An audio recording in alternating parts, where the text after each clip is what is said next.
Good evening, and thank you for joining us tonight for our Village of Alsip Committee meeting. Today is July 17th, 2023. We'll call this meeting to order at 7:33 p.m. Can you call the roll, please? Oh, I'm sorry. Before we get started, Eric O'Donnell's available. Our village clerk was not available this evening.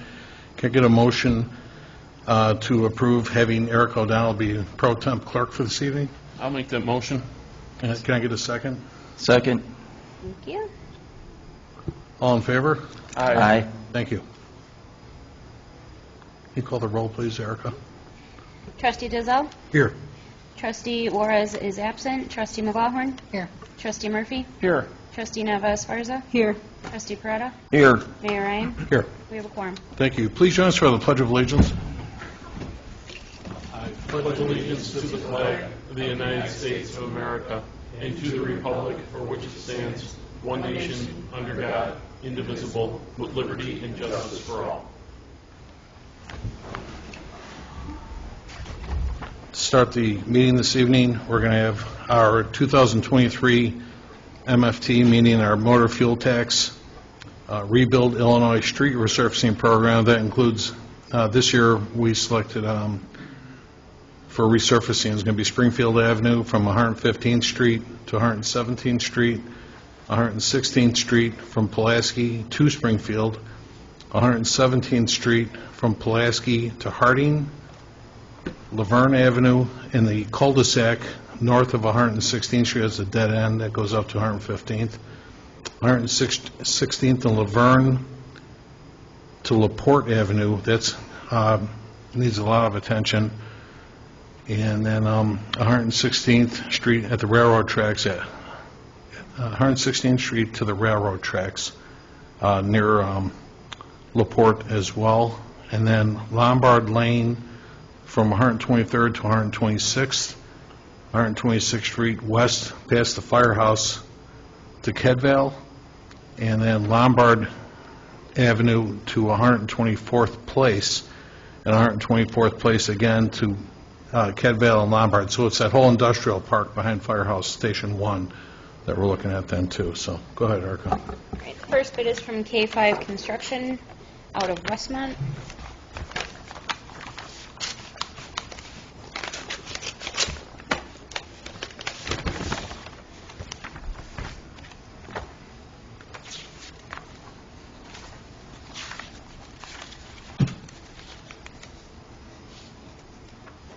It included a 5% bid bond.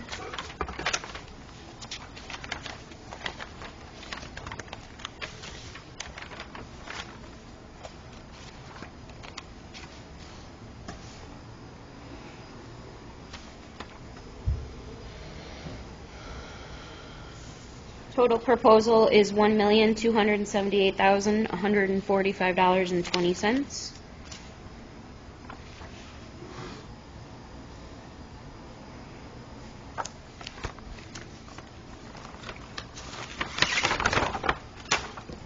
Second bid received was from Lindahl Bros out of Bensonville, Illinois.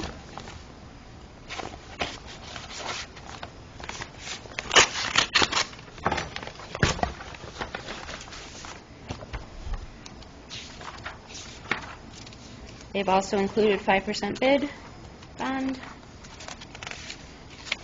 And their total proposal is $1,452,781.50.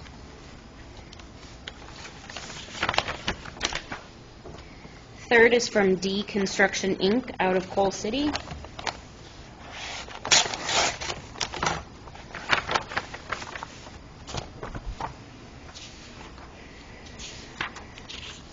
They have included a 5% bid bond.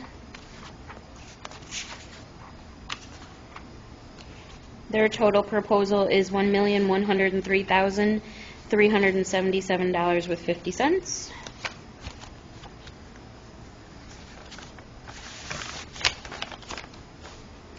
Fourth bid was from Iroquois Paving Corporation out of Watseka.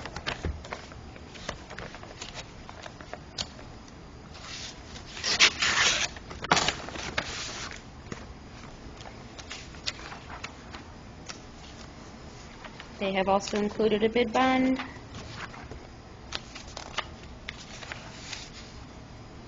Their total proposal is $1,132,532.20.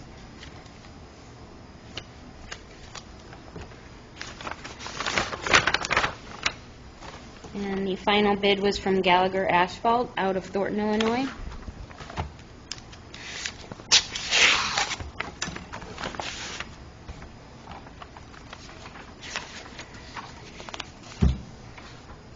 They have included a bid bond as well.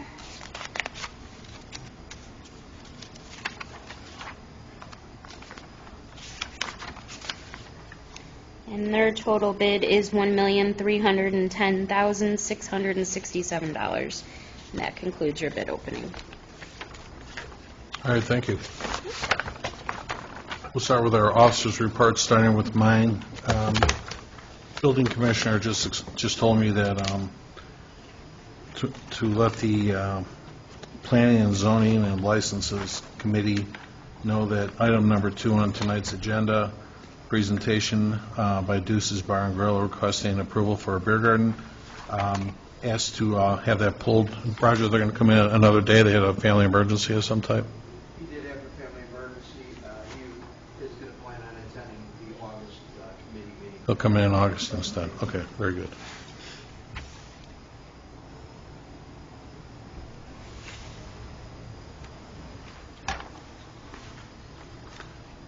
Okay, thanks.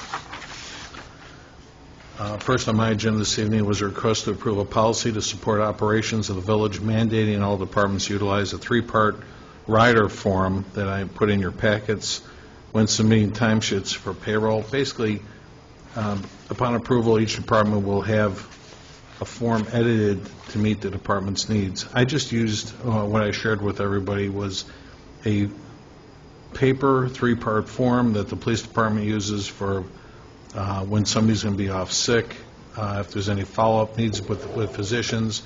As far as the other part here was typical of just inside operations. I kind of wanted to the reason I put this on for everybody was I wanted to make this more of a uniform policy.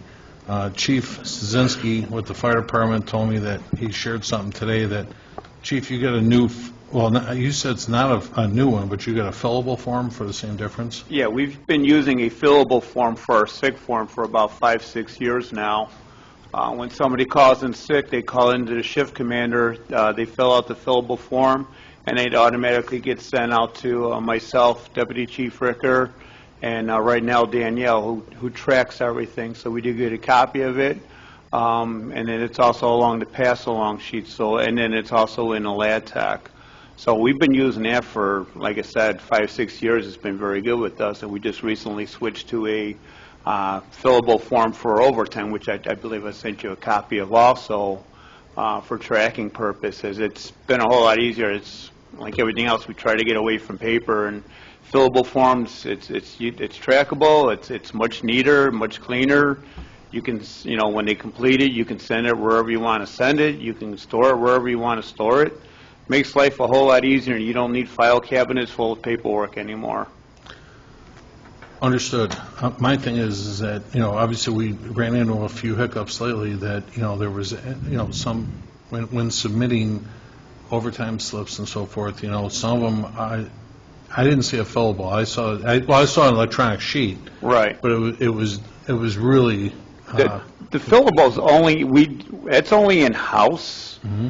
How Heather gets the information, that's between Heather and Danielle, how they came up with the system, get it over to payroll. Mm-hmm. We can change it any way we want and send it wherever we want so everybody sees it. That's not a problem. That's what I'm referring to, is when we get here, like right now, police has a uniform system of these forms are here, and I get what you're saying. It'd be nice to get away from paper forms, but at the same time, the reason I want to adopt a program like this is I like the idea that to reconcile the overtime and so forth, the employee got a copy, your department got a copy, and finance has a copy, so it's kind of hard to dispute. If for any reason that employee comes up short, he's got nothing.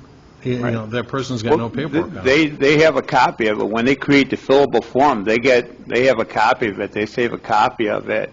The other thing with us is we got a lot of people, they go to Teams training, so they don't even report to the station. They go right to where the the training is, and they can submit their form right afterwards, and we compare that with the roster we get from the teams to make sure they're there also. So the only overtime that's really when they're there, I mean, true overtime is shift overtime, which the shift commander takes care of, or the inspector. A lot of our overtime is when they're not at the firehouse. So it makes it more difficult for them if they're on vacation or whatever. They're not going to be able to submit it. And now with the contract, we have to pay out overtime every 2 weeks. It's going to make it even more difficult to do that. But even with the fillable form, are you approving that? Mm-hmm. You are. Yeah. I see all the overtime. Everybody has their own file on our computer in the administrative drive with all their overtime forms. Well, I don't want to use up time here at a meeting to do this, so let's, I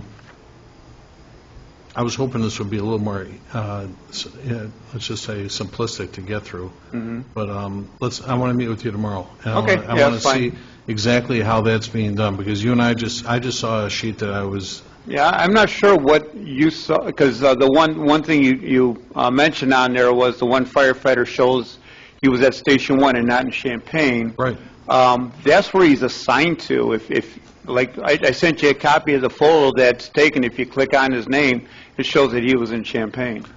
I get that, but if Yeah. I'm seeing something I'm sorry, payroll is seeing, I'm looking exactly, Yeah, that's I why don't she know why gave they it to me. saw And why if they I would see see something that. that says he's doing 40 hours at the firehouse, I ask you, is that even legal Yeah. in 1 week? And, in other words, consecutive days was my point. Right. But more importantly it said he was at Station 1 when he was in Champaign, Illinois, and that's not being articulated. And that's his assigned station. That's what it shows, Station 1. That's his assigned station. Well, does the fillable form tell us that he's in Champaign, Illinois? Yeah, yeah. It does. He fills out the form. I didn't get that then, nor I sent you a did picture payroll. of that. I sent you a Right. copy of that today also. Like I said, I don't want to use too much meeting time here for this, but Yeah. we will, let's get into that tomorrow. Yeah, that's fine. Like I said, I don't know what you see or what, payroll won't see the LATEX stuff, so I don't know what they saw or what they were sent, so. Okay. Next on the agenda was a request to create a liquor license for a new video gaming cafe with a location to be determined. I did communicate with a long-term village resident who asked for that, and they didn't have a specific site involved, but they wanted to start a new business and asked if the board would consider allowing any more video gaming cafes. I told them it wasn't a popular subject unless you brought another business with that, but I said I would certainly, as a professional courtesy, I would certainly ask the board if they were interested in allowing any more video gaming cafes to be created within the village. Mayor, the question that comes to mind for me is how many do we have already in existence? I mean, you're not going to know the answer probably now, but if that would be helpful to share with the board, how many we have in operation that are either standalone or those that are with a business. This is going to be a standalone, and But the total number that we have so far that are either standalone or that are also accompanying like another business. Roger, standalone, I'm going to say, I want to say it's like 6 or 7, if I remember correctly. Standalone IDFG license. no, there's 4 on Pulaski, and 1 on Cicero. One on 111th. And where? 111th. I'd love to play or whatever you want to call that. Oh, that's right. So that's 6. I'm going to stand with 6. Total. Yeah. Well, 6 standalone. Standalone. Oh, standalone, Yeah. okay. Yeah. And then those that are accompanying a business, how many do we have? I mean, if we don't have this information now, but for the next meeting. The SFC license will be 11. Okay. We get 17 to 18 next. All day, I'm going to say there's, I thought we had 30 establishments. I'm going to say 31 all day. That's in restaurants, bars, you name it, and everything yet, too. Well, I will just say, I mean, for me, there is a distinction between a restaurant or a bar that already has a liquor license, and that's their primary business, is being a restaurant. Then I don't count those as being a gaming cafe. Whereas, I mean, to say we've got, Well, it's outside of our purview anyhow. it's Once- right. So Yeah, once we issue that the part's license, irrelevant. right, it's all through the state. I mean, it's totally up to them as to whether or not they decide to bring in gaming or not. But when we're just talking about standalone gaming cafes, I mean, it's just my personal opinion that unless it's got something else to offer, I think we've got enough. And for a location to be determined, I mean, that's hard to sit there and Well, do as well. Well, let's just say he was looking at possibly the strip mall over near Condesa del Mar, and possibly the new strip mall being built on Pulaski right now.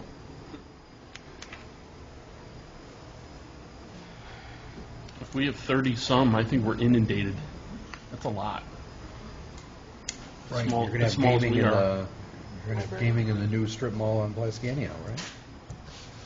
Pardon me? Which one? The barbecue? Doesn't No, that- he's not, he doesn't want that. Oh. No.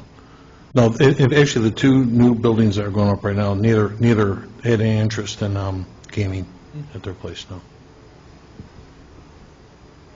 So, anyway, it sounds like, unless there's a positive in there, and please raise your hand, but I'll let them know that we're not interested. And I said that to begin with. Again, like I said, that was a professional courtesy to ask you folks, and I am very familiar with the family that was asking for this request at the same time, so I'll let them know that the board is not interested in creating a new video gaming standalones license at this time, or a liquor license to support that. Next was a request to create a new classification of liquor license for retail video gaming. And I've got Martin, I saw you in the audience here. You want to come up, please, to the mic? You can speak to this. Martin represents, is it still Penn Entertainment? Yes. Penn Entertainment. A couple of years ago, board, we approved creating a liquor license for another organization that was going to open a video gaming cafe inside a Kroger store at the Food for Less on Pulaski. The problem being is when COVID came in, all those construction plans slowed down, and because they didn't act on it within a year, that policy sunsetted. So Martin McAlpin? Yes. How you say it, Martin? Okay. Yes. I met with, and go ahead, I'll let you speak to it, Martin. Go ahead, because we had a Zoom meeting last week over Kroger stores yet, too, so. Yes. Thank you, Mayor. Thank you, Board of Trustees. As the Mayor pointed out, I'm here tonight just supporting the request for a new liquor license classification at the Food for Less. This request is sponsored by the Corporation of Kroger.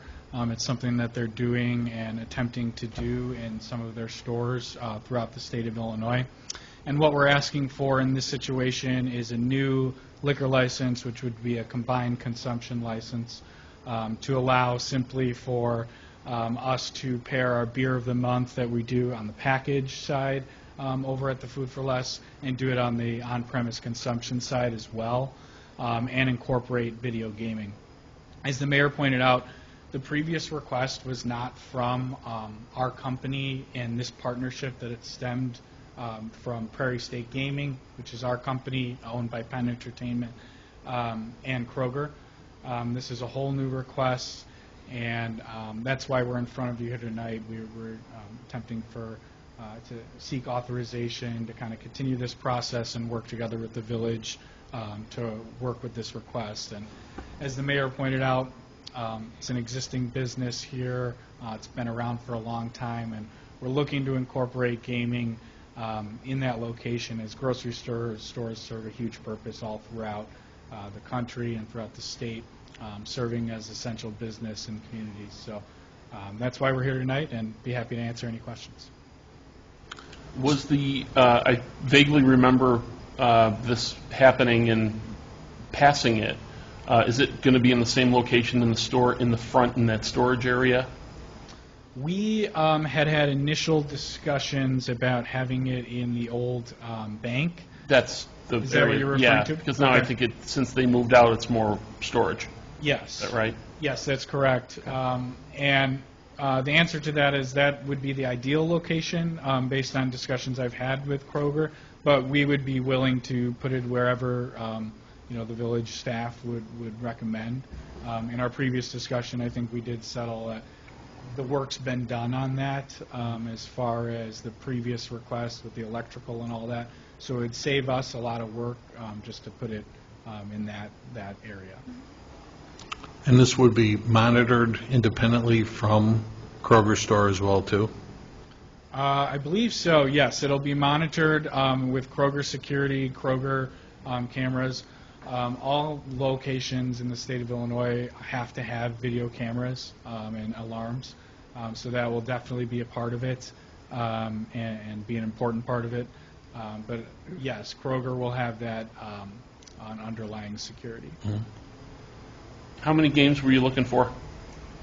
The request right now is at 6. However, we can temper that down based on what the village board is feeling. Based on the previous discussion, I did a quick search.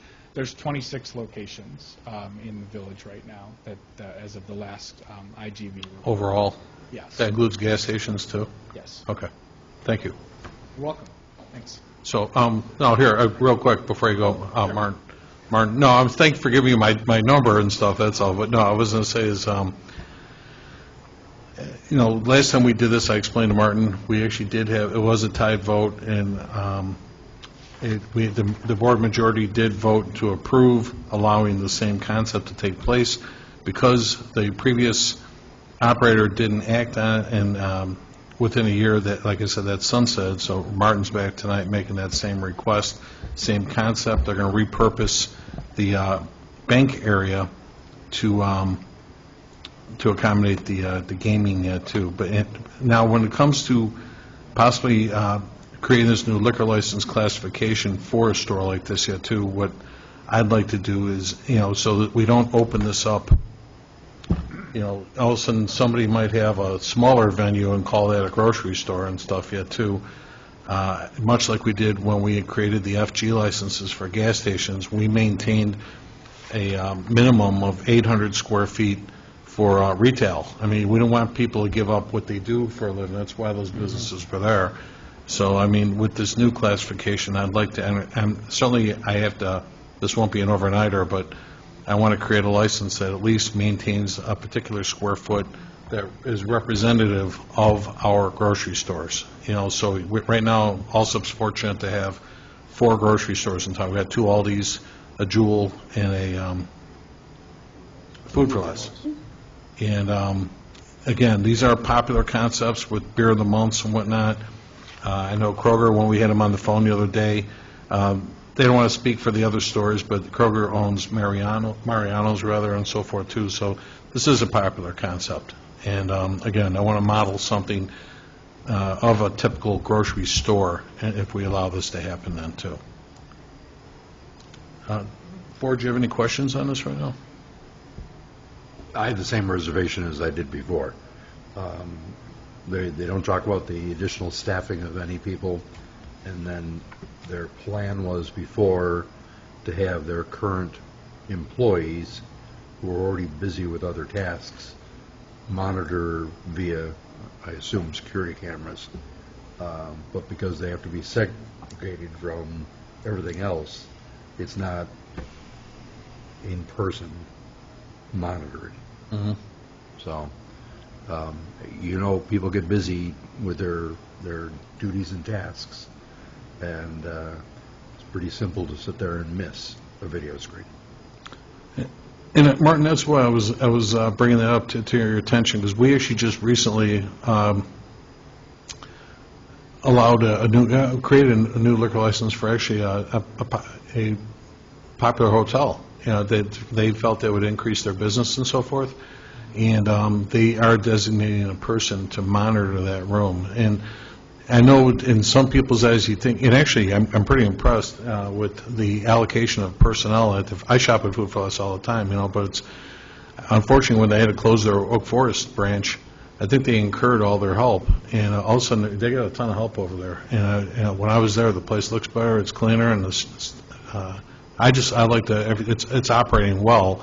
I know it might seem like an extra expense, but even Prairie State Gaming's got to understand that there should be a monitor there, as opposed to just letting people have a room to themselves, because everybody's busy running a cash register or stocking a shelf or something like that, Yes, 100%. There will be a dedicated monitor monitoring that gaming room, making sure that there's nothing going on as far as under 21 or anything having to do with the on-premise alcohol. That will be monitored 100% of the time. The alarm system, at least from our point of view, I can't speak to Kroger's internal security measures, but the quality of our business as a terminal operator depends on how well we protect our assets, which are the machines themselves and the lawful playing of those machines. So we take that charge and that task very, very seriously, and we're incredibly cognizant of the machines that we have out there in the field and making sure that they're protected through our security systems. And maybe I took it the wrong way, but when you said that it was monitored, you made it, to me, sound like it was monitored from a central alarm system standpoint, remotely, not physically there. I think that most, the most video gaming ordinances, I'm sure this is the case at the village, they require an on-site liquor manager, gaming manager, right, to be the one that's looking at that and monitoring. Most traditional gaming establishments, you have the bar right there and line of sight. Right. And if a gaming board agent came in and looked at all of that and those were failed, that establishment would lose their license. So this is a brand new request. We would fully support something in writing that would clarify your question and make sure that there's an existing employee member whose sole task is to manage that room and make sure that nothing is happening there. So I would support that, and I'm sure Kroger would too. Understood. And you got ahead of me because I was just going to ask that. So it sounds like we're going to need a formal proposal from you folks. Yes. Yeah, if I'm going to work on an ordinance side, please do what you just said then too. Yes. And to incorporate everything you just said. Absolutely. Okay. All right. Thank you, Mayor. Anybody else have any questions for Martin? No. Thanks, Martin, for coming in. I'm going to work on this ordinance part of it, and we'll get through that as well too. But in order to kind of try and make this happen, that would certainly support your effort. Okay. Okay? Thank you, sir. You too. And that's all I had for this evening. We'll go to our clerk's report. Erica? Presentation of the July 10th, 2023 board meeting minutes. Presentation of the June 2023 FOIA report. We had 21 FOIA requests. Presentation of the June 2023 motor fuel tax allotment in the amount of $71,507.40. That's all I have, Mayor. Okay, thanks.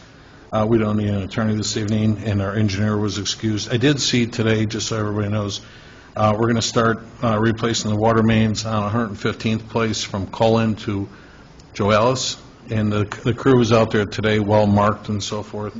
And then after they get done with that, they'll move it over to 118th Place then too.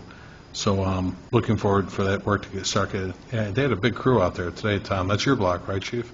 Oh, yeah. Yeah? They had a Okay. lot of people out there and a lot of markings all over the street, so it's going to look like Swiss cheese when it's done, I think. So I was out there this morning with the water commissioner, and it sounds like right now, all those water mains are in the street. When they put the new water main in, they're going to directionally bore in the parkways, so they're actually going to go under the driveways and whatnot to, limit, more construction. I think the big digging is where it goes across. I seen they had a crew over right across from Knox on a residence yard there where it crosses over, and I think it's going to be the same by mine on Catton, and hopefully it's my neighbor's driveway, not mine. I think everywhere where there's a cross street they'll end up digging it out there when they cross it over. Looks like it anyway by the marking. So. Okay. Mr. Frater, anything else that you know of on that, too? Anything else to add to it? Okay. Okay. Thanks, Chief. Then we had our public forum. Did anyone in the audience wish to address the board? Ma'am, I saw you sign the sheet. Did you want to speak to it?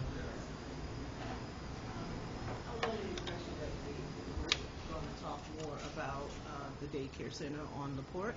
Oh, you know what? It's on plan and zoning. I'll get to that in just a second, though, too. Okay, no worries. If nobody else needed, Sarah, do you need to speak to the board? Okay. So we'll go to our next standing committee report. Let's go to Finance and IT. Trustee McGlawhorn. Thank you, Mayor. I will have the usual list of payroll and accounts payable for approval next week. Okay, That's thank all I you. have at this time.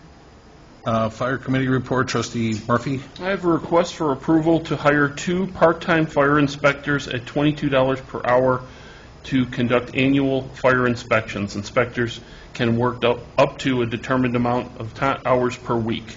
And here's the chief to discuss. Hi. Thank you, trustee. So yeah, we've been working on this project for a while.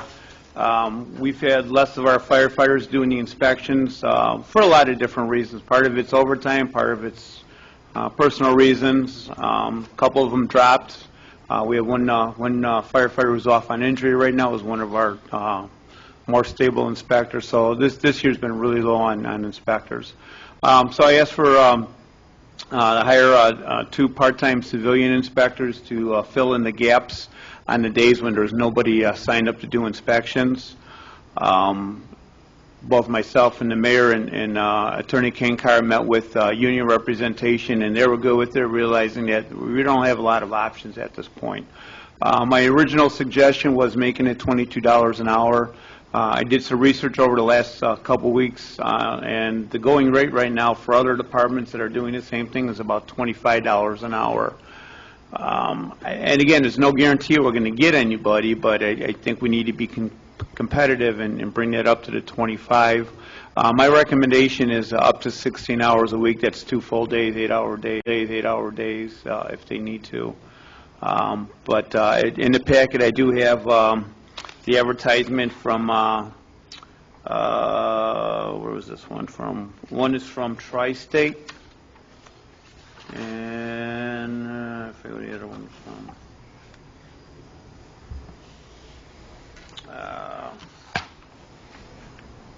But I saw it on there. I don't remember where it's from now. But this is on the website where they advertise a lot of fire prevention jobs. I forget where this one's from. Somewhere close to there. So give everybody a quick background. Right now, in the fire department contract, the fire personnel is allowed to do fire inspections on their time off and what they known as 7G rate. It's like an overtime rate at $33 an hour. And as the chief said, Chief, how many inspectors are trained right now? 14 people? Get about 14. Some of them have come and gone over the last couple of years, so some of them dropped out.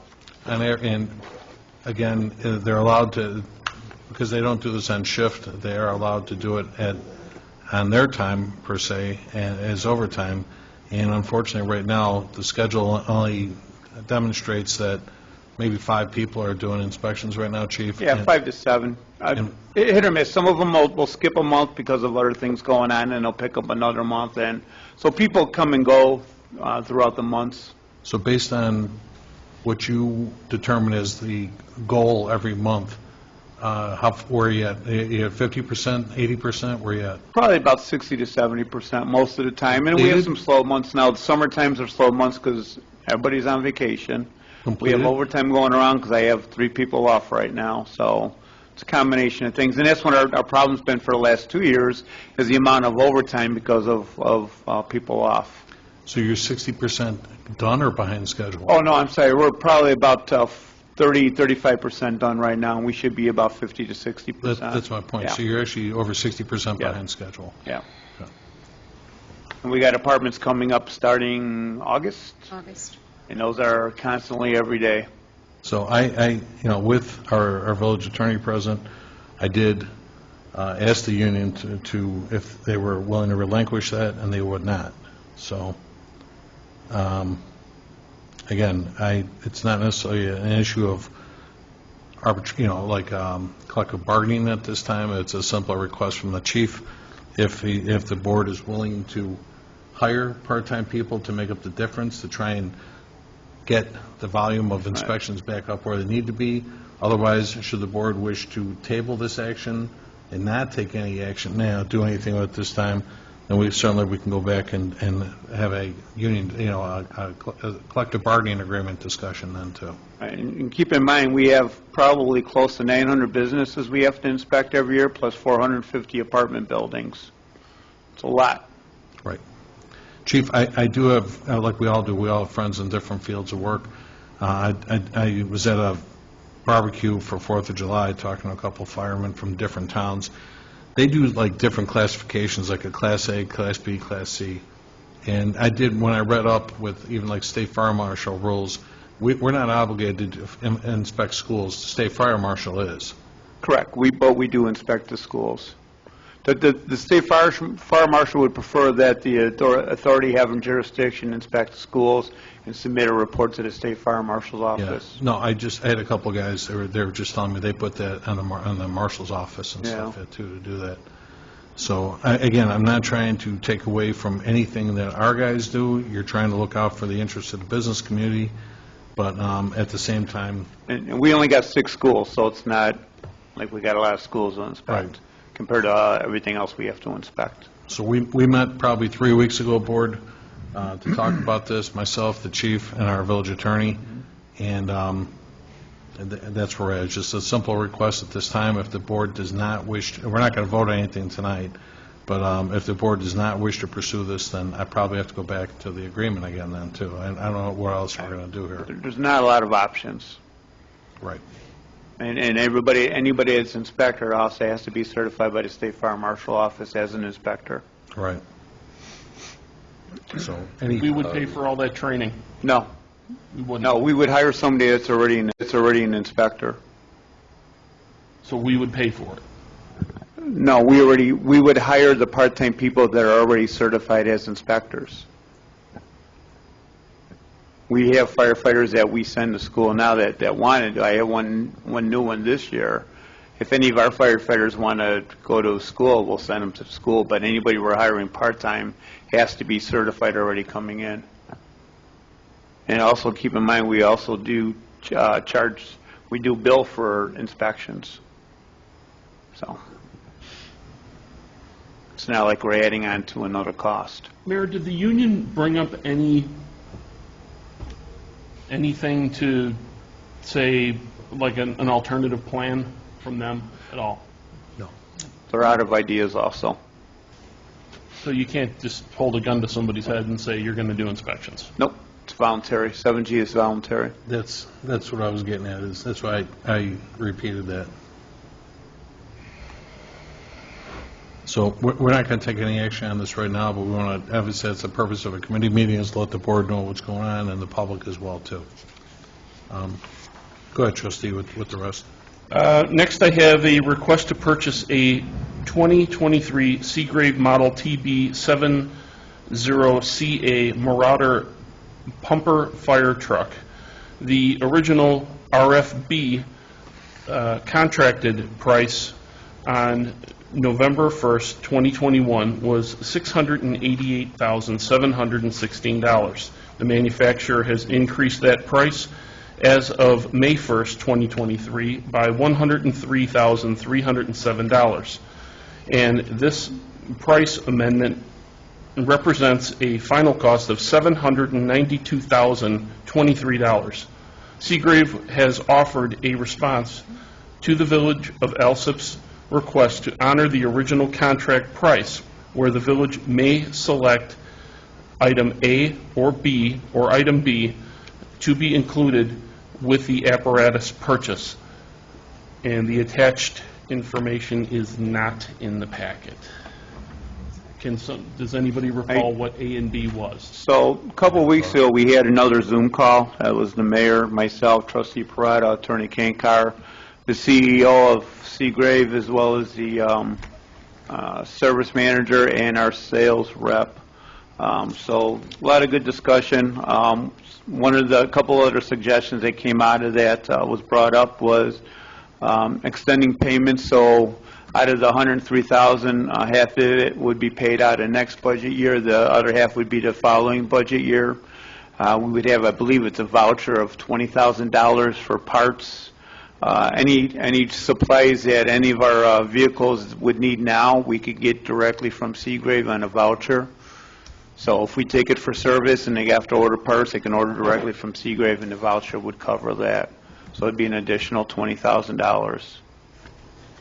So the discussion we had, Board, I brought this to everybody before, the manufacturer said their fixed costs are, they can't adjust, won't and can't adjust.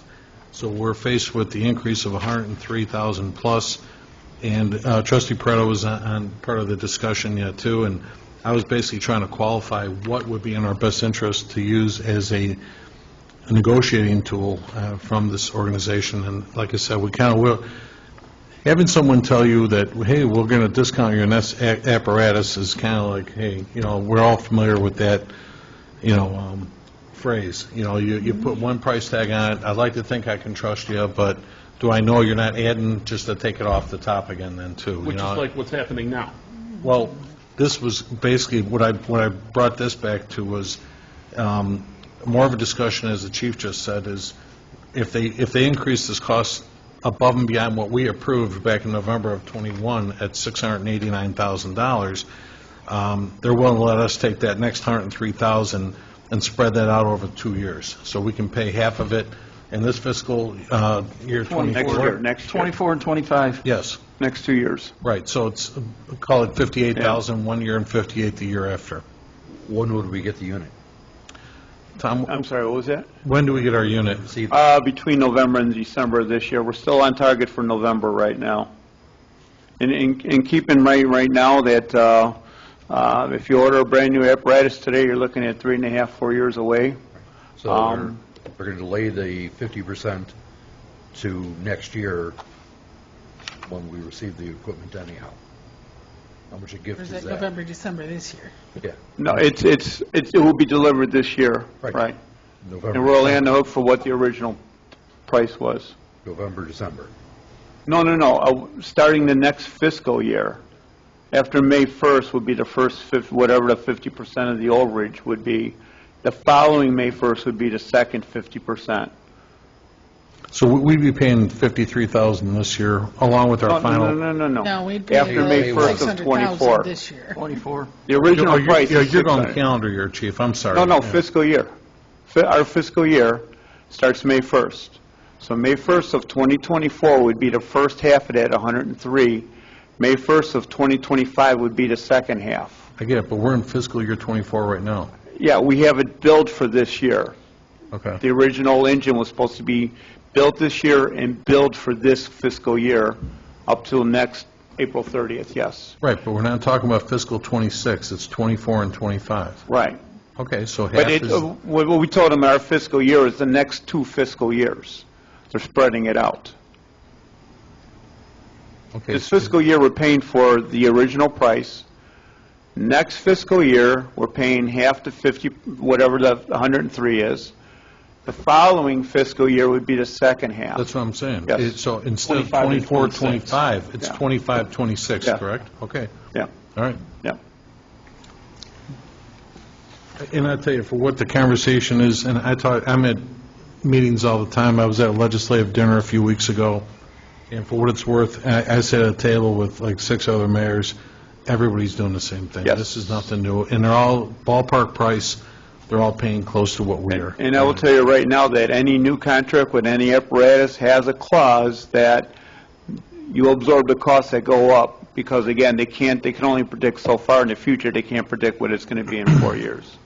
The other thing, too, is with this particular contract that we have is any litigation, should we decide to challenge this whole thing, would have to be litigated in Wisconsin, so we'd have to send our attorneys to Wisconsin on a regular basis to litigate this yet, too. So, And I'll go back to what I had said before. What is the purpose of a contract? I agree. I beat this thing. I've had the CEO from the manufacturer on a Zoom call, and regardless of how the practice is taking place, they are claiming, and you were on the line, that they, although when you ask for an RFP, this is a typo, it's supposed to be RFP, request for proposal, you would assume, knowing that you're 2 years out from an apparatus getting built, that you're going to plan for those increased costs of labor and everything else. And they normally do. There's normally an increase of 3% every year. I mean, that's standard. It always has been standard. Unfortunately, the way the world is people are just, I mean, their suppliers are increasing prices on them. The one was 50%. Now, steel that they use for the frame rails went up 50% in one day. So it's not just our apparatus that's affected right now. Everybody that's in the queue right now is going through the same thing, however many pieces of apparatus it is. Like you said, Ford did that about a year or two ago, and now Ford's not even making a sedan anymore, and now they make only an SUV, and because they know they hold the market on this thing, they raised the cost of the frames alone by almost $7,000. That's what you're paying for right now then, too. What I'd like to do also, if possible, is do a consensus vote so the mayor can get back, so we're not holding them up anymore. We've been playing around with this since May sometime. You know what? Yeah, you know what, Chief? I'd rather put this to a vote next week. Okay. All right? I understand your concern, but this is probably the most recent conversation following the Zoom meeting we had with Trustee Prater. What do we have, about 8 people on that call? You know, yeah, exactly. Yeah. So let's let everybody digest this a little bit. And to the audience, this is all filmed. We YouTube all of our meetings, folks, and again, the alternative to this is what the chief just said, was you go back to market. Let's just say, you know, you go to another manufacturer. You don't know that you're going to be treated right. One, because the original spec didn't allow for more manufacturers to bid the thing. It was bid specifically to a manufacturer. You can cause a ruffle. I sold Chevrolets back in the day. I mean, you can cause a ruffle because you spec something that only Ford could bid. You know, so it could cause you additional costs on that, but it can also we can pay just as much, if not more, knowing how desperate you are to make a purchase at this time. Sometimes folks take advantage. I'm not making any accusations, but sometimes that can happen. There's fire departments right now, they're paying almost $900,000 for almost the same thing we have right now. Yes, it's always supply and demand. You're seeing this in housing right now. It's amazing what folks are paying for homes right now based on inventory availability and so forth, and businesses, too. So that's something that we need to consider, but let's do a vote to it next week, and we'll make a final Mayor, we would also decision. need to decide if we're going to choose item A or item B in this representation. And There's another email that came out. Make sure you get that. Seagrace sent us with the choices of the payments and the voucher, so that's different than the original. Chief, let's confirm that this week, and before we vote on it, we'll do a consensus whether or not we want to pursue A or B with that, okay? All right. Go ahead, Trustee Murphy. Next, I have a discussion of the FEMA grant and the purchase to replace the scubas. It's air packs, right? Yes. So back in 2021, we applied for Assistance to Firefighter Grant through FEMA. It's a yearly program.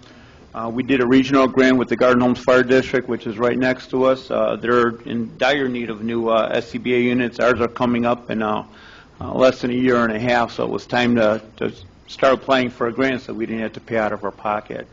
Almost a year later, beginning of January of this year, we were given an award letter for a total of $396,000 between both departments. That's for a total of 51 SCBA units and additional masks.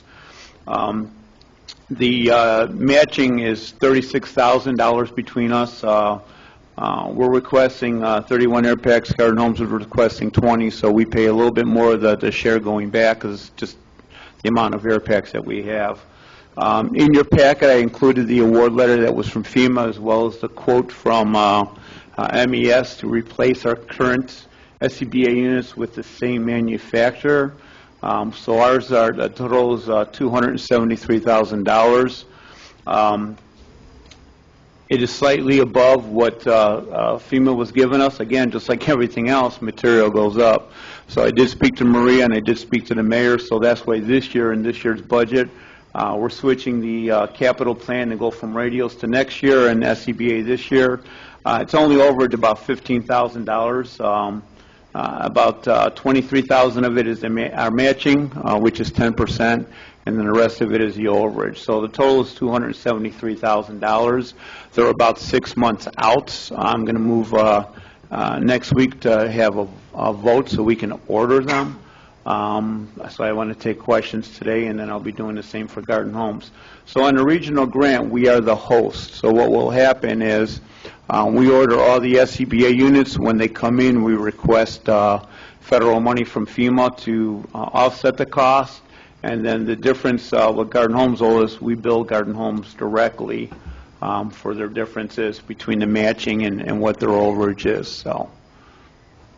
And we're using the same manufacturer that we currently have right now. We're not switching manufacturers. Nice job, Chief.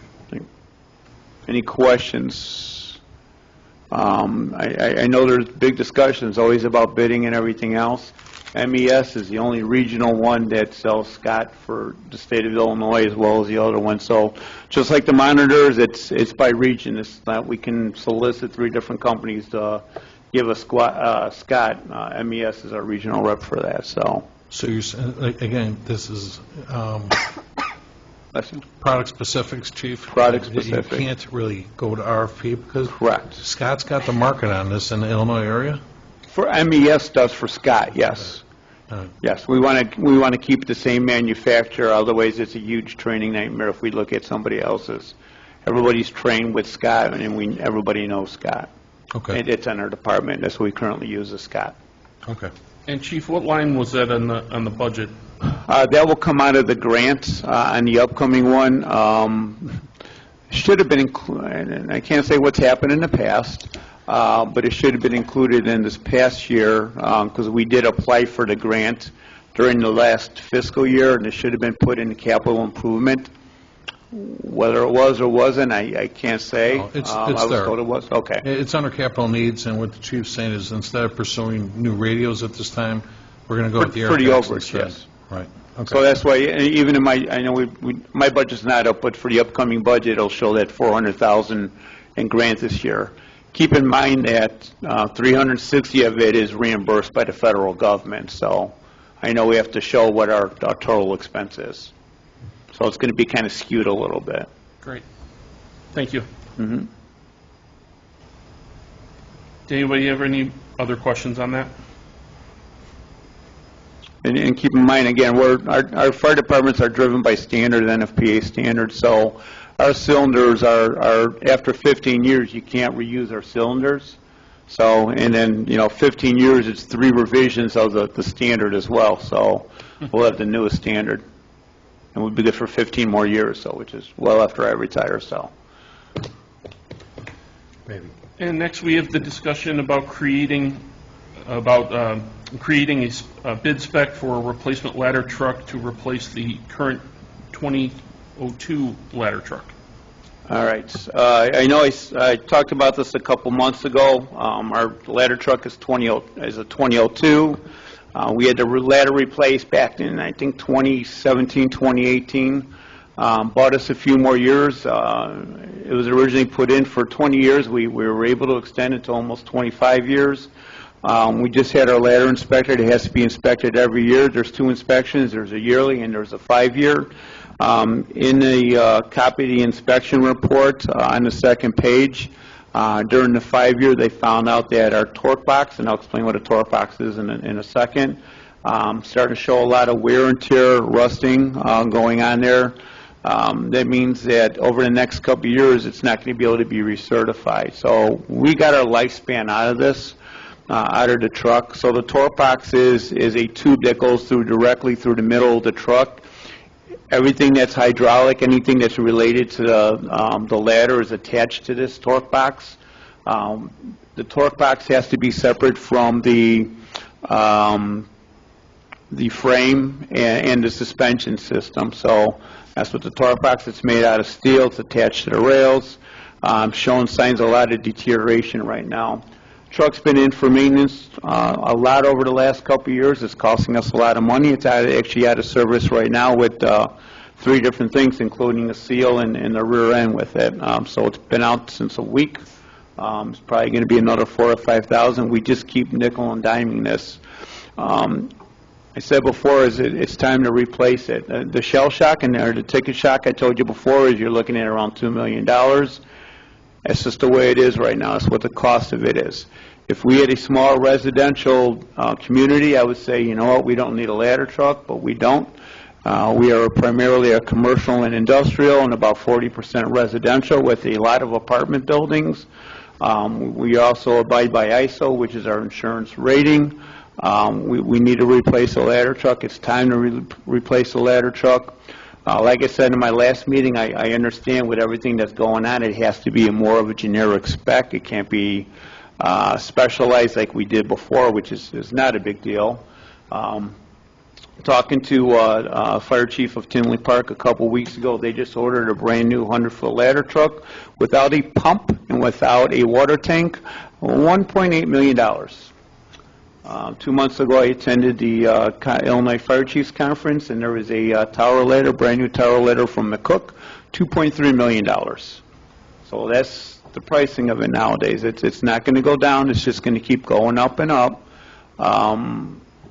So it's time. It's time to replace it. It's time to put a bid spec together, a very generic one, so more than one manufacturer can bid on it. I understand that.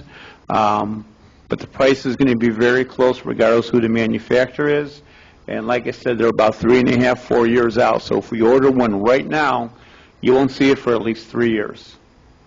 So.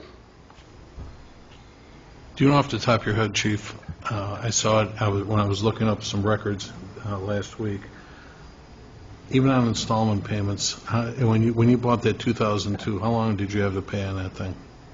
I believe 7 years it was $585,000 back then, but also keep in mind that ladder truck was purchased because the last ladder failed during a UL test.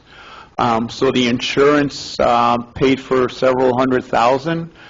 It was unique because the original chassis was a Sutphin, which was the village bought in 1971 after the hotel was built, which is now the DoubleTree. In late 80s, 88, 89, right around there, they decided to re-chassis it.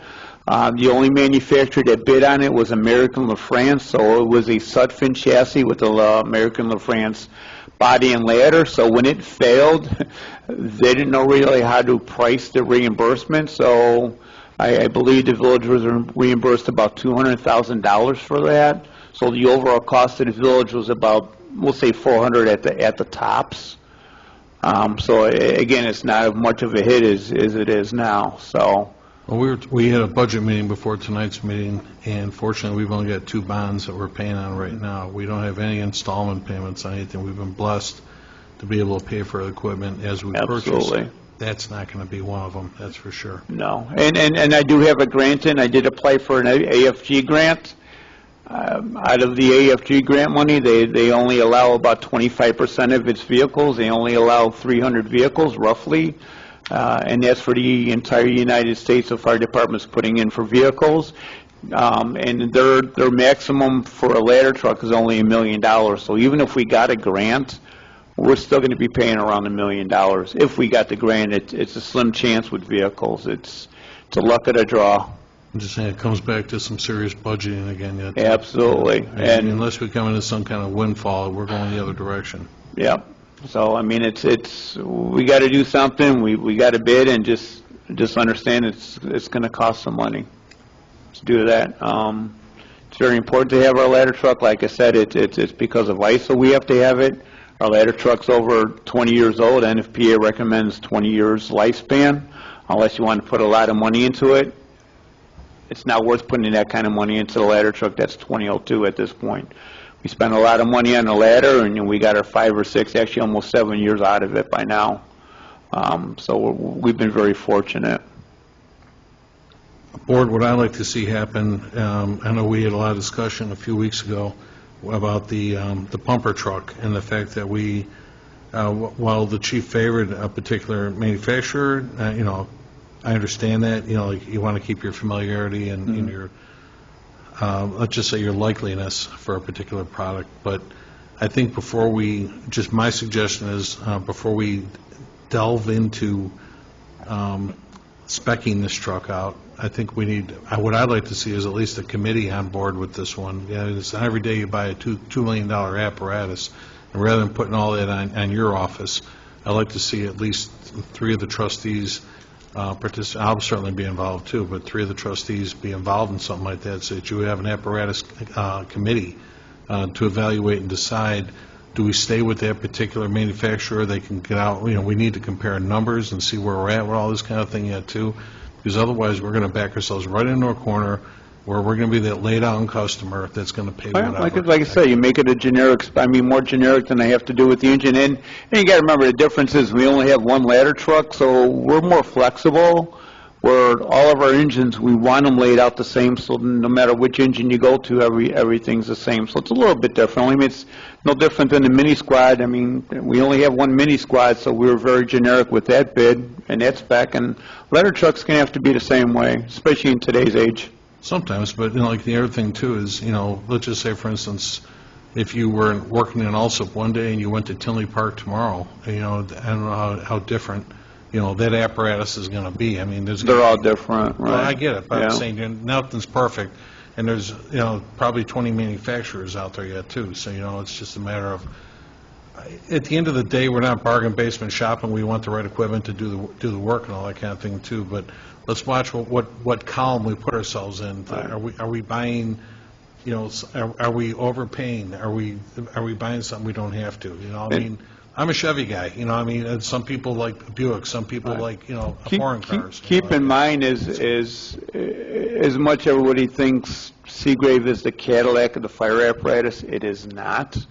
Seagrave's claim to fame is everything is being stainless and lasting for a long time, and we've shown that. Our truck's over 20 years old. Our oldest engine's over 20 years old. We got the village's got its money use out of it.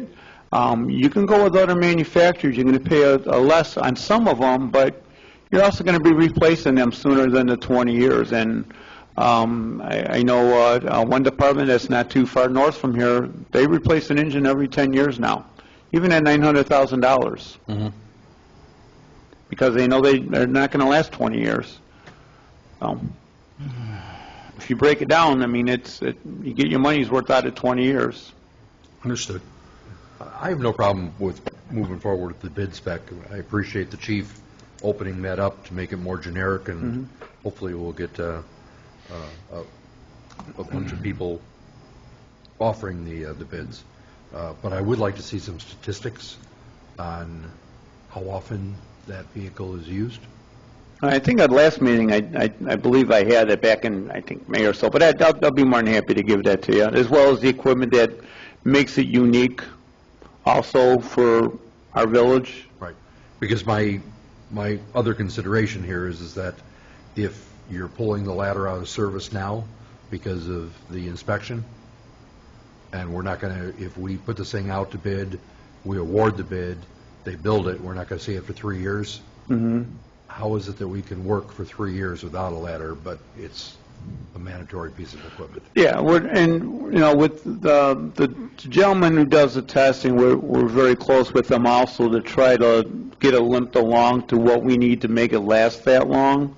Same thing with our service center. So we're working with them to try to get it so we can get it to last that long. But at the same point in time, as you've already enumerated many items that are going to be an expense.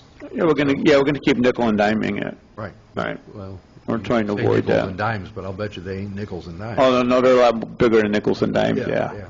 So we're gonna go ahead and we're gonna take that money and throw it away. Mm-hmm. And we're trying not to. We're trying to use it when we need to. And then last year went out and ran like 400 calls. And keep in mind, we only go out of town one time for auto aid with it, and that's Crestwood. That's the only town we do auto aid with it. We don't go to Crestwood that often, maybe once every couple of days. So the majority of the time it is used in our town on our calls. Yeah, if I can, I'd like to see that in numbers, that's all. Yep. Thank you. No problem. I'll get that to you by next Monday, sir. Thank you. Chief, everything that you're saying makes a whole lot of sense here, but then it all filters back to what's the here and now and what's happening right now. And we order this thing, and it's $2 million. And then 3 years from now, we're about to take possession of this thing, and it's 2.3. Very easily could happen. There's- I wish I had a crystal ball to tell you it wouldn't be. I wish I had a warm and fuzzy feeling about this Yeah. whole thing, and I do not. Yeah. Because that's, the fact that that happens is just got bad faith written all over it. And like I said, unfortunately, they're at the mercy of their suppliers, just like everybody else is, and labor. I mean, look what we had to do with our labor over the last couple of years. So unless some miracle changes, I don't know. I mean, you plan for what a maximum would be. I mean, I'm have to do that. still stuck on, we're going to buy this piece of equipment, here's the price. Buy the materials. Buy the materials. You and can't get the Put them materials. over here, and when you're ready to go, now we have it. You can't do that. Everybody, a lot of them nowadays are billed by demand. Nobody has. But the demand is the signature of the I contract. know, but That's they the don't demand. have the stuff laying around anymore. Those days are gone. It has been gone. Everything's built by needs right now. There's no magic 20,000 Caterpillar or Cummins motors laying around right now. And I mean, look at a Cummins motor. Just with our engine went up $20,000. That's Cummins. That's Seagrave. That's Cummins raising the price on Seagrave. No. Go ahead, trustee, you got one more? And finally, we have the update on the hiring of 2 additional firefighters. Well, it's been a rocky road since April sometime, and I know Mayor is involved in one of them right now. Trying to work with the Fire and Police Commission to get a couple people hired. It's been rough. We had a meeting a couple weeks ago. I know there was a disqualification letter. I've sent numerous emails to the commission asking where we're at, and I haven't gotten any response. Unfortunately, I have one person on FML on one shift, a firefighter injury on a second shift where I'm missing them people right now. So we're paying almost $1,700 a day on overtime every day, and do that 10 times a month, and that's what it is right now. Like I said, it's been rocky trying to get something from the Fire and Police Commission where we're at to hiring people right now. So it's all at a standstill. We had 2 candidates. One was passed, and the other one just got a disqualification letter that the mayor's dealing with the Fire and Police Commission on the other one. So I was hoping that we had them hired before the one firefighter went off on FMLA. The one firefighter we did hire as an additional is on the one shift where we have a injured firefighter that's been off since January, and I'm not sure when he's coming back because now he has to have a second surgery. So we've been 2 voids that are filled right now just by trying to add another firefighter onto shift. I'm just not getting any answers from the Fire and Police Commission right now. And I don't know if Mary, if you had any more luck than I have right now. Yeah, I'm talking with them right now, and I'm trying to, I just put in a request because the one firefighter you're talking about that we had a letter from was denied, and I got to find out if that was due to a physical or what the problem was. I'm trying to get some background on that right now. And then there was an issue with another that we had a meeting with the commission, and I think what they're trying to do is requalify those couple of folks and stuff yet too. I think that's really helpful. Again, Chief, this is how many years did you go? This is in addition to your department. This isn't replacing anybody. Correct. So, I mean, I understand you might be incurring some overtime and stuff, but we still staff 11 every day right now with a minimum of 8 showing up. Correct. So is there still a problem? I mean, I understand you Yeah, I got a lot of overtime. vacation, It's stuff peak like vacation time. that. Yeah. But vacation, it can't cause overtime, though, can it? No, but the injury in the FMLA can. Yeah. They're still allowed to reschedule off, so which puts us at 3. One shift's got the person off on FMLA, so anybody, it's almost an automatic overtime every day, and the same thing with the one firefighter that's off on injury.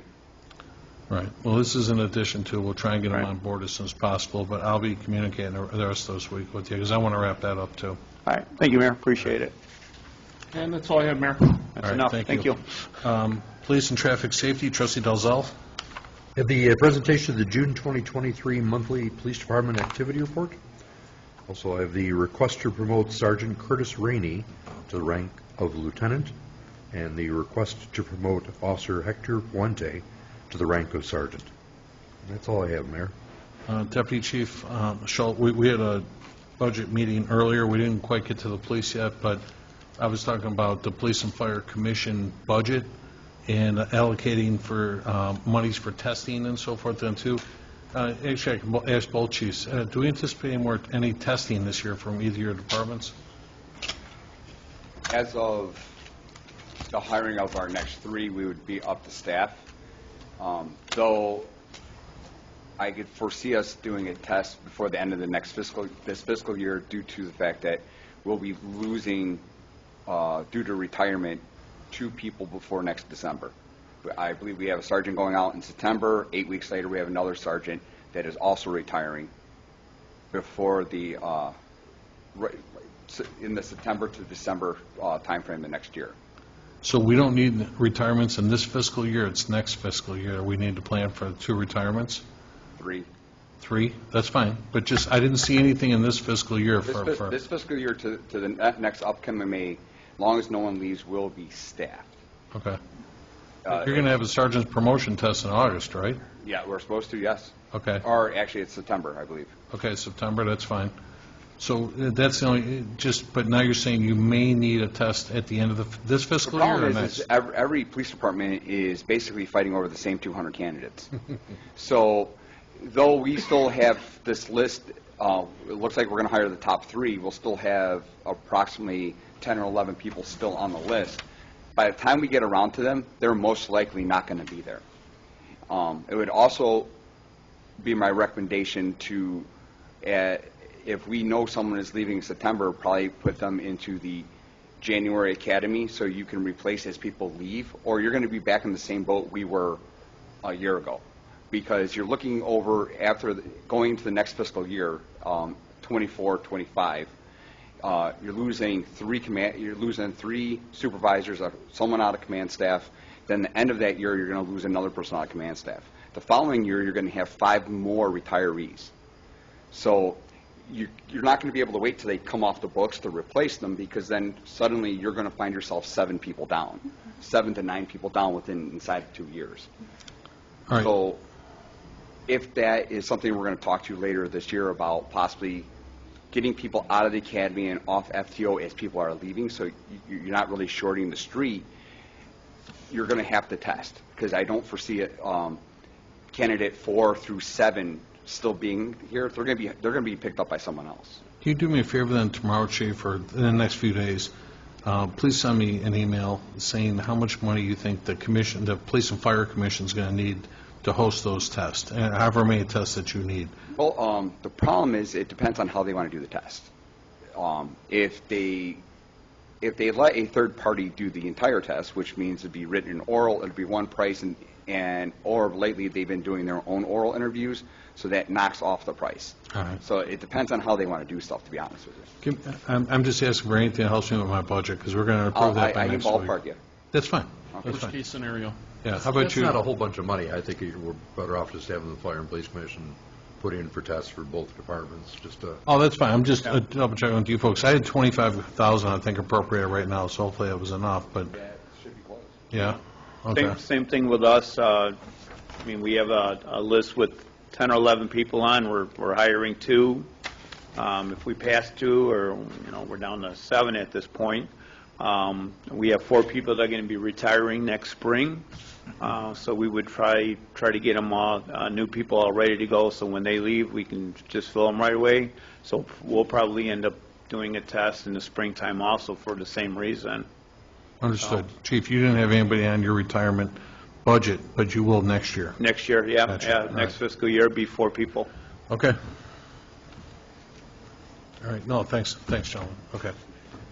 Trustee Dalzell, anything else? No, sir, thank you. All right, thanks. Public Work and Boat Launch Committee. I have a presentation of the June 2023 Public Works Monthly Activity Report. And secondly, I have a request to approve having a Public Works employee participate in a Class A CDL training class, as the board already approved having personnel participate in Class B training. Mike Freder, can you grab a Want to mic? talk to that? Yeah, say, Mike, what does all that mean? So I included that in your packets. I believe that, just to tell you, that, go ahead, Mike, it's a full week's class we send this person to, Yeah, right? so currently we have an employee right now in Public Works that had transferred over from the Water Department. He's actually been employed with the village for a little over a year now. Within that time, there's been some new rules and regulations that have come through on the federal side regarding CDL license, commercial driver's license, Class A, Class B. Class B is based on the weight of the truck. Heavy-duty trucks requires Class B CDL minimum. Class A is what's required for if you have trailers. And then there's several endorsements that go along with that, such as tanker and hazmat. But for a standard trailer like we have for carrying heavy equipment, legally we need to have a driver with a Class A CDL.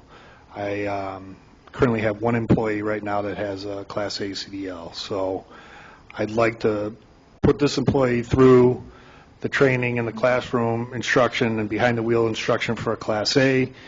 He wants to achieve the Class A CDL. He's even mentioned that he would pay for it out of pocket to be reimbursed just to get into the class and started. He can start on a Monday. They have a new class start every week at Moraine Valley. The only other place to offer a Class B CDL is in Gary, Indiana. And that would also require us to have to provide the truck to them, which would have to stay on site until he completes the on-the-road training.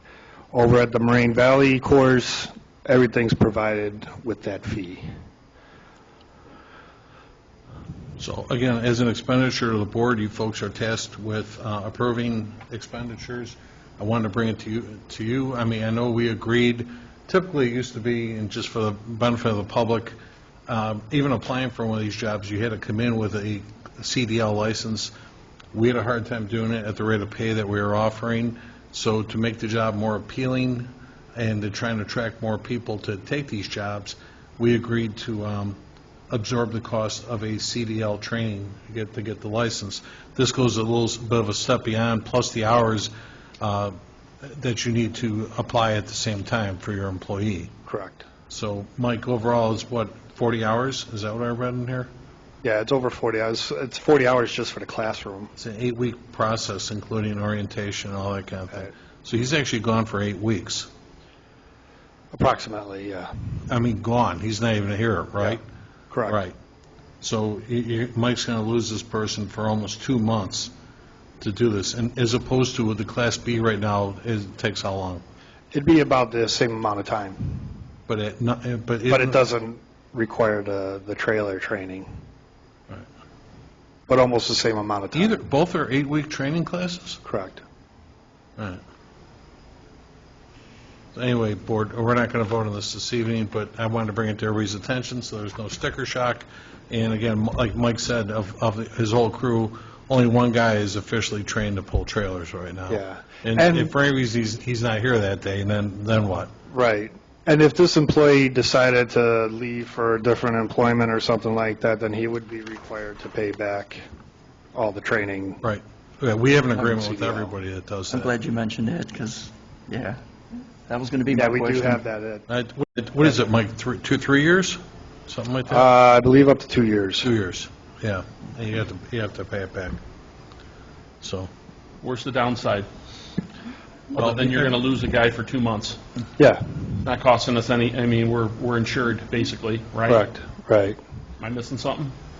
Yeah, no, I mean, again, it's an expenditure, and I just want to bring this to everybody's attention. Like It's more everything. than usual, too. it's an expenditure to be legal and Right. cover liability.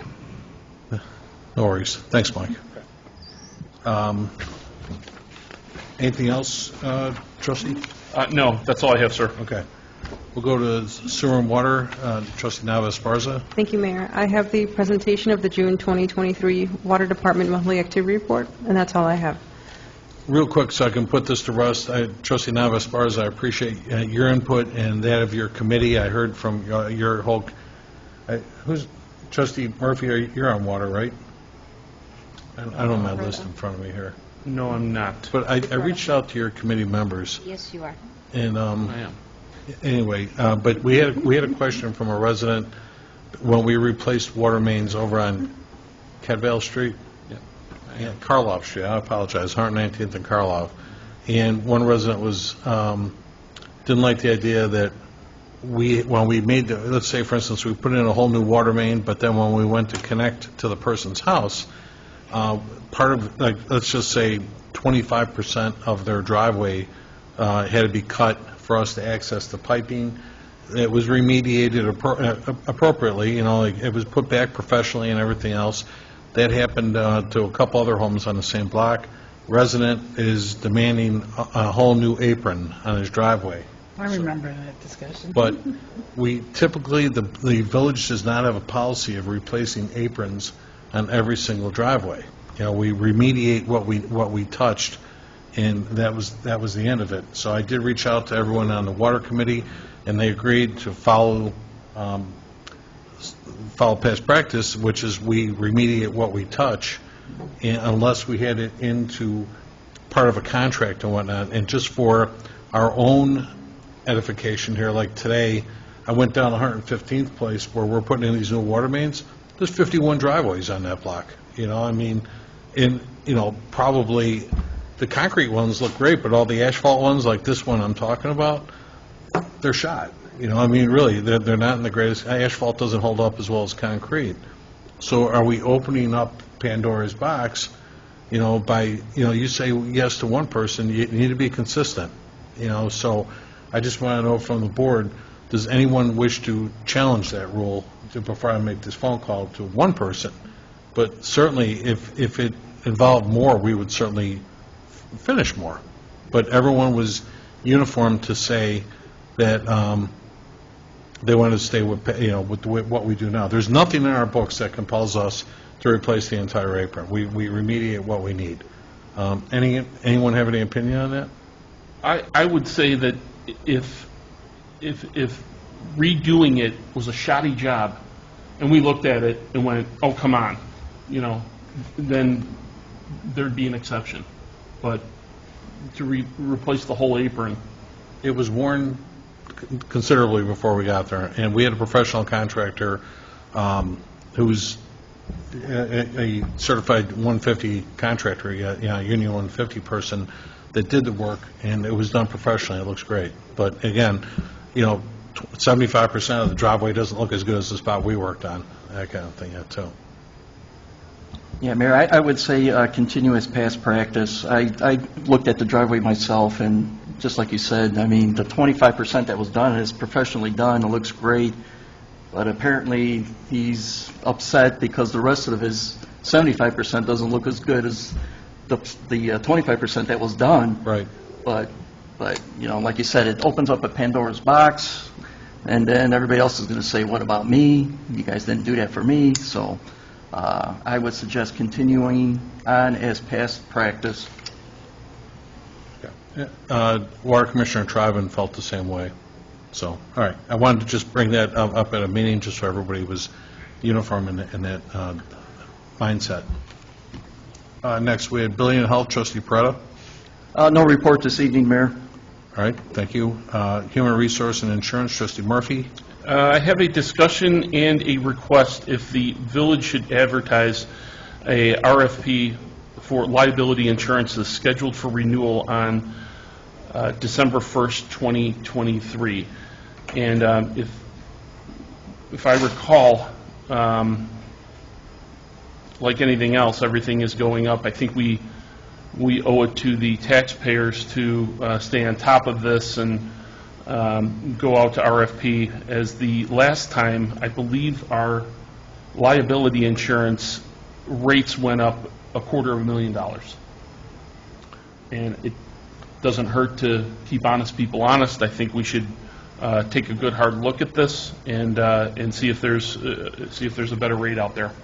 The biggest driver of that was the Heritage Apartments, which is segregated from our budget. None of that money comes here, but because we own the Heritage Apartments, I think, let's just put it this way, we were told that was almost a $170,000 increase by itself, because the value of those buildings, should you have a complete disaster, they were underinsured because of today's pricing for materials and whatnot then too, you know.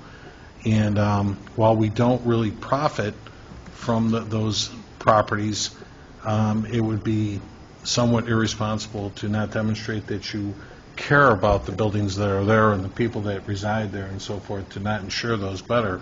I was at a meeting with the seniors not long after that, and they said, you know, you folks aren't getting projects done fast enough. I'm like, well, you know, we just had to take $170,000 out of your budget, and certainly nobody wants to see their rent go up, but that could probably fill the void. But in the meantime, we're going to have to stretch these jobs out a little bit further to meet the demand of the cost of doing, you know, of operations here. It's not even operations, just the cost of having, your home is the same thing. I notice on mine, every year, the cost of my property insurance goes up in my house, and it gets more and more expensive. You know, the government likes you at one price, and your insurance agent likes you at another and stuff then too. So this is certainly nothing, you know, the agency that we have that represents us right now does a good job of shopping, and we haven't tested that policy, I don't believe, in some time, but that's certainly Trustee Murphy, that's certainly your prerogative as the chair, if you want the board to do it. We're not putting this to a vote this evening, but we can put it to a vote next week at a board meeting now, okay? Yep. Is there any questions for Trustee Murphy on that? No? Okay. That's all I have, sir. All right. Next, Economic Development, Trustee Nava-Esparza. Thank you, Mayor. I have no report. Okay, thank you. Village Properties, Trustee McGlowhorn. No report this evening, Mayor. All right. Ordinance Legislation, Trustee Peretta. No report this evening, Mayor. Okay. Planning and Zoning and Licenses Committee. Who's got that? That would be me. Item number 1 is discussion of case number 2023-06-S-600, R1 residential to B1 business special use for operation of daycare center at the property located at 11840 South LaPorte. The Planning and Zoning Commission held a hearing on this on June 14th with a vote of 7-0 in favor of. Ma'am, you said, did you want to speak to that? Did you have a question on that? No, I don't have a question. Okay. What's that? Oh, it's a discussion. Is this going to be your business? Yes. Okay, thank you for bringing your business here. That's great. I live right around the corner from here. You're going to operate a daycare there then, too? We're going to operate a daycare there and preschool, pre-kindergarten as well. Okay. No problem. Do you have another location right now, or is this going to be a... It's in Joliet. Okay. Another location has been there for 8 years in Joliet. Okay. That's a big distance between two locations. Yes, but we have, we're doing that because of the demand. Oh, yeah, there's a good market for that. From Joliet, some of my staff have asked, do you have one there? Mary Sears is also in Joliet, and I know that they used to be in this building, and so they have them in different locations, and I'd like to not just be confined to one area. I'd like to be able to offer that in your community. Sure. Obviously, you made a great impression on the Plan Commission. You got a 7-0 favorable vote, which is a great thing. There's no contest there. Board, did you have I'm sorry, ma'am. You can introduce yourself too. Well, I did have a question, a concern. I did reach out to the state fire marshal. Well, once I bought the building, I do know that we have to do not the sprinkler, but we need a new fire alarm system. And we've already reached out to A1 Fire Reliable to do that. So they will be submitting a permit and the request for that.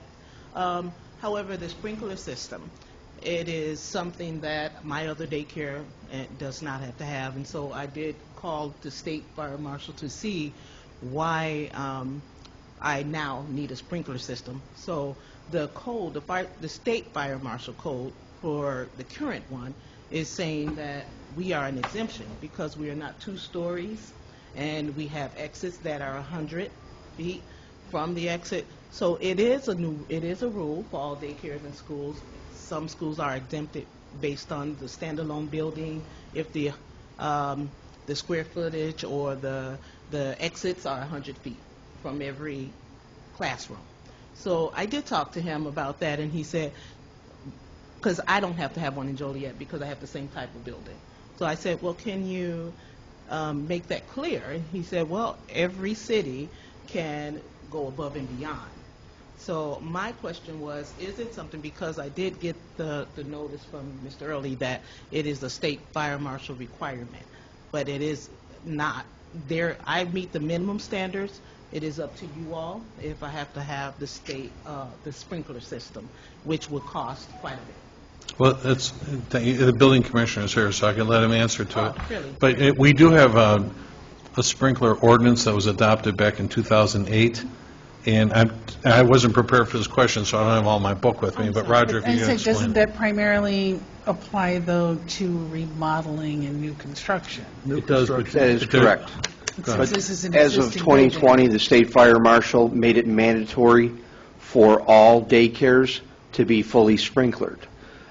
If he is willing to put his name on that, I'd be more than happy to entertain the thought, but he is going to have to put his name to it because the building does, as it is written right now, does not qualify you not to have the sprinkler system installed. So if he's willing to put his name on it, I'm more than happy to consider it. Well, I don't expect him to change anything Yeah. for me. It's Okay. just a certain type of buildings that, so if that is the case, he might need to come and pay this building a visit. Do you know how many, or who the gentleman was that you spoke to from the state? No, I remember Mr. Claude used to be, and so now there's a new one, and they said they were getting a new one, so I didn't get his name. It is just something that's written up in the codes. That's why I challenged it. I've read the code, and the code does state that it is mandatory as of 2020. And I'm probably looking at an old code, so I we'll go look can, at that. We'll I've look got at your that. email, so I could definitely highlight it and send it to you. Okay, thank you. And also, how many children are going to be, I know that in the planning and zoning hearing, you did state a number. That is also part of the the state code. How, do you remember the number of children you 100. stated? It is 100. It is 100, but we're changing that number to 83. I wanted to say that today. Given all of the concerns, the number, and once I started buying and purchasing the equipment, it takes away from the number, the square footage. So we are now down to 83, which also settles the staffing because the needs are not as high. We only need 13, which is the parking. That solves that issue as well. So I wanted to update you on that. Okay. That'd be great to get the clarification. Obviously, we run in with, by us being a home rule community, and when they adopted that rule back in 2008, we've seen many instances where, pretty much, it's always the remodel. Like, we just had like 6 homes get built in the community, and they're all sprinklered homes, or some remodeling. I know the real toughie right now is that building that caught fire a couple of Thanksgivings ago over on Alpine Road. That's a 24-unit building. 3 or 4 units need to be repaired. So now they actually have to introduce sprinklers in those units, but you can't neglect the other 20 units. So now the whole place, now they're displacing families and everything else to get cutting through walls and everything else, sprinkler in a 24-unit building when you only had to address part of it. So like anything else, I can't fix a quarter of it and leave the other 3 quarters not done. This isn't quite the same thing, but those sprinkler ordinances can be a little bit convoluted, be a little hard to understand, but certainly can get you the right direction on that, though, too.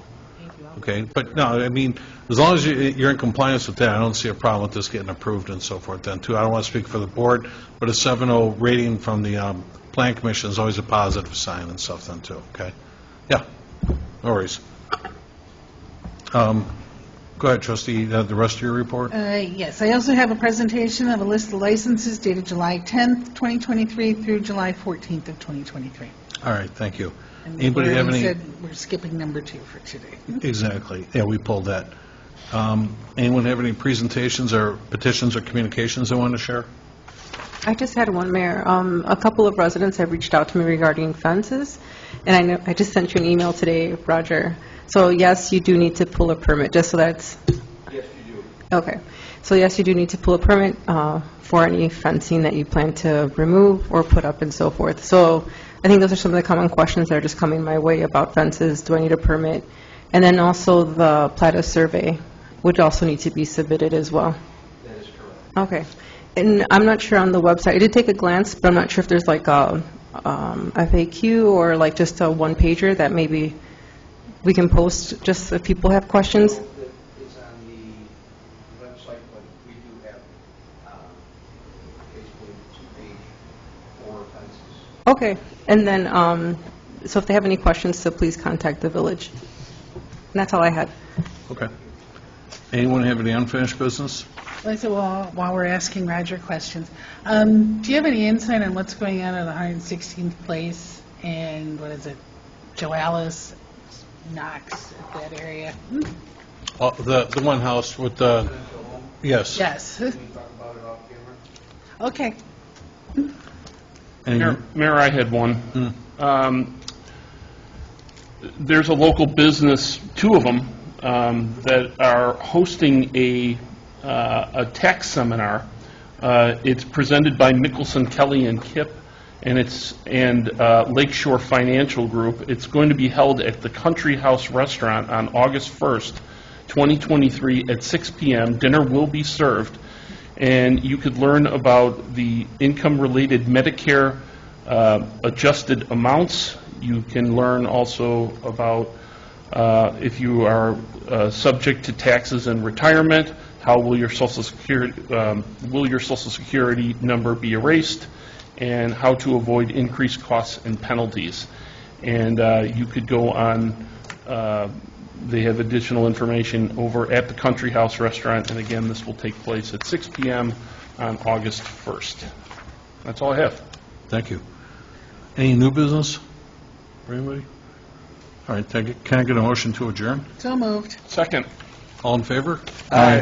Thank you. We'll adjourn this meeting at 9:10 p.m. And thank you for joining us tonight. I know it was a little bit of a long meeting, but very informative. Thank you.